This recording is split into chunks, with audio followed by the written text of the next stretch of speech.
Make guilt-free, mouth-watering Batata Vada with just a scan in LG Wi-Fi-enabled scan-to-cook charcoal microwave oven by following these easy steps. Simply scan the QR code on your LG microwave oven and select Batata Vada from LG recipes in the LG ThinQ app and follow the preparation method shown on the mobile screen.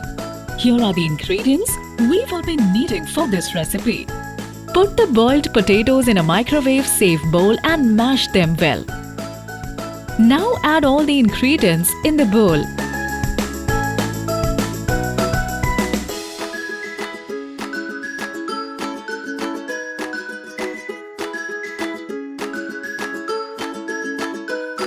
Mix well. Grease the multi-cooked tawa with some oil. Make big vadas of the mixture and arrange the vada on a tawa.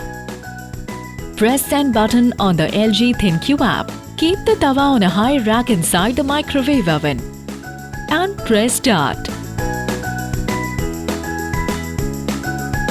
When the microwave oven beeps, turn over the vadas and grease them with a little oil. Now, keep the tawa inside the microwave oven again. Press start. Your mouth-watering Batata Vada made with the LG scan-to-cook charcoal microwave oven is ready. Relish them guilt-free. Follow these simple steps to operate scan-to-cook microwave oven.